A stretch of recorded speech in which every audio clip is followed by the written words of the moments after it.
देश भर में डॉक्टर भीमराव अंबेडकर के नाम पर सियासत तेज हो गई है। कांग्रेस पार्टी 27 जनवरी को अंबेडकर की जन्मस्थली महू में एक बड़ी रैली आयोजित करने की तैयारी कर रही है।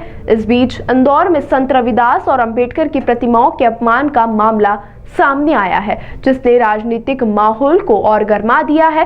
पूर्व मुख्यमंत्री दिग्विजय सिंह ने इस घटना पर कड़ी आपत्ति जताई है। उन्होंने आरोप लगाया कि इंदौर के विधानसभा क्षेत्र क्रमांक 5 के RI 2 इलाके में जिला प्रशासन नगर निगम ने बिना किसी नोटिस के संत रविदास और डॉक्टर अंबेडकर की प्रतिमाओं को हटा दिया। दिग्विजय सिंह ने दावा किया कि इन प्रतिमाओं को जीप में पैरों के नीचे रख कर ले जाया गया, जो न केवल अपमानजनक है बल्कि प्रशासनिक संवेदनहीनता को भी दर्शाता है।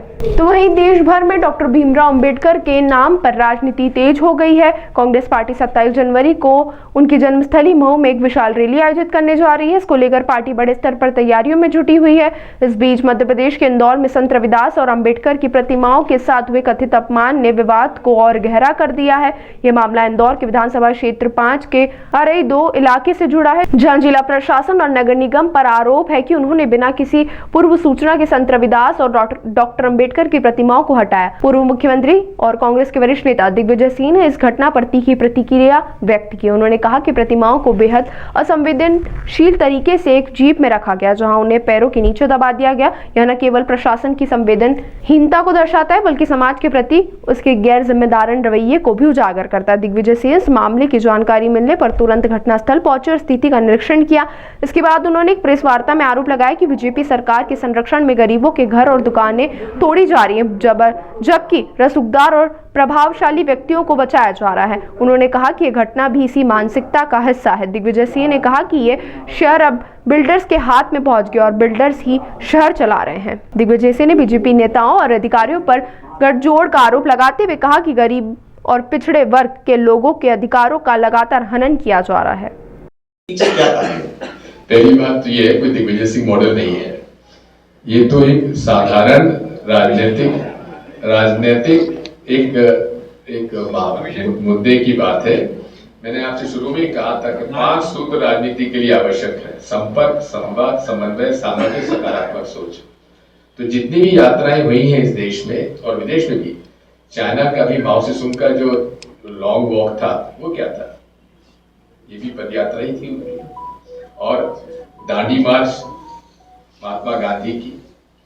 और इसी तरह से जब जैसे अडवाणी जी ने पैदल यात्रा तो नहीं करी लेकिन यात्रा जरूर निकाली। शंकराचार्य जी ने तो 8 साल की उम्र में केरल के एक छोटे से गांव से लेकर नर्मदा जी तक उसने यात्रा की।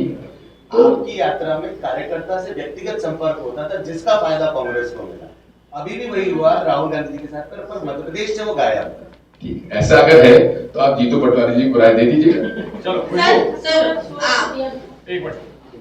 सर, आपने जैसे कि अभी सवाल हुआ था कि प्रदेश अध्यक्ष जी बोल रहे हैं कि कैंसर की गुटबाजी है, उसी को लेकर कैलाश विजयवर्गीय जी का कहना है कि अगर प्रदेश अध्यक्ष बोल रहे हैं तो गुटबाजी होगी, और अगर गुटबाजी है और अगर कांग्रेस से नहीं संभल रही है तो उसका ठेका वो स्वयं मांग रहे हैं कि मुझे ठेका दे दीजिए, मैं संभाल लूंगा, कांग्रेस को सुधार दूंगा।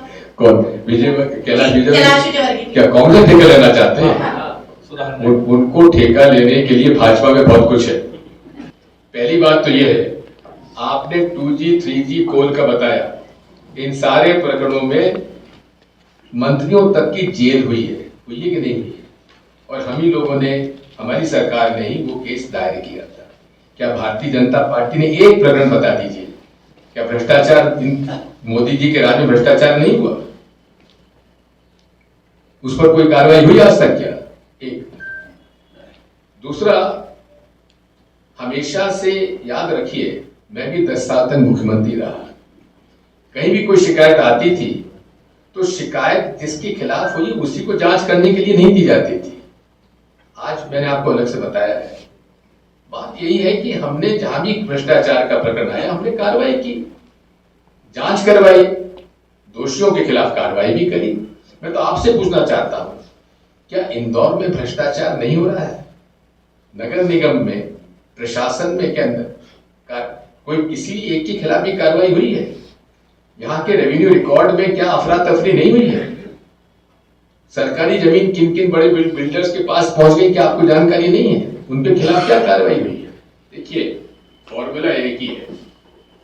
मैं कांग्रेसियों से एक ही बात कहता हूं कि देखो, 5 सूत्र हैं राजनीति के। पहला, संपर्क। जो राजनेता संपर्क नहीं करेगा वो क्या राजनीति करेगा। दूसरा है संवाद। संपर्क करके संवाद करो, लेकिन मन की बात संवाद नहीं होती है, आमने सामने बात संवाद होती है। संवाद मतलब दो लोगों के बीच में होती है, एक तरफा नहीं होता है। तीसरा है समन्वय, सबको साथ लेके चलो। सामंजस्य, जो आपने कहा फॉर्मूला, सब लोग, सारे लोग आपस में हो सकता है विरोधाभास, लेकिन मिलकर काम करो। और 5वां, सकारात्मक सोच। अगर ये 5 सूत्र में कांग्रेस पार्टी ने काम किया तो हम लोग चुनाव फिर जीतेंगे। लेकिन एक बात मैं आपको कह दूं, माननीय चुनाव आयोग निष्पक्ष नहीं है।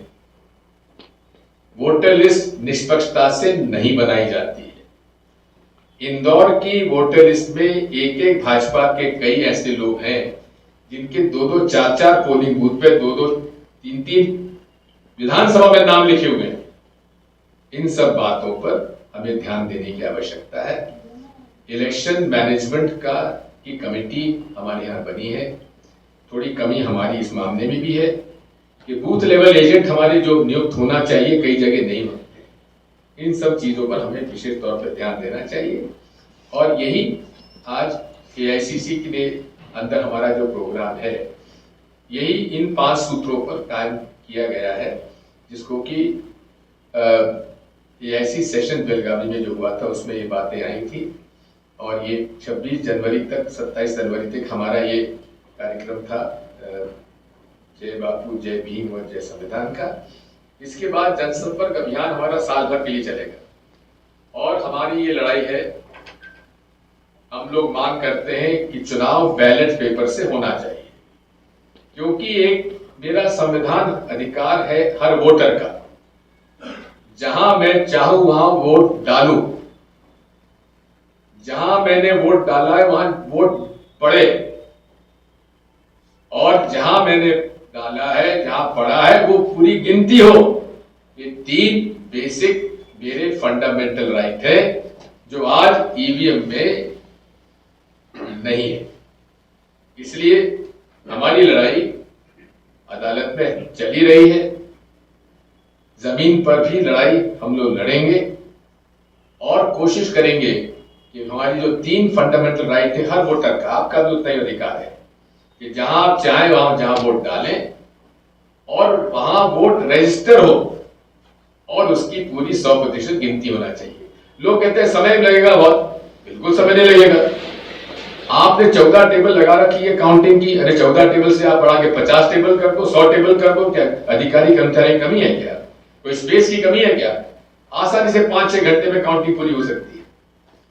ये बहुत बड़ा राष्ट्रीय षड्यंत्र है और इसमें अंतर्राष्ट्रीय क्षेत्र के क्या हस्तक्षेप मैं नहीं जानता, लेकिन कोई भी डेवलप्ड कंट्री की डेमोक्रेसी में आज EVM से वोटिंग नहीं होता।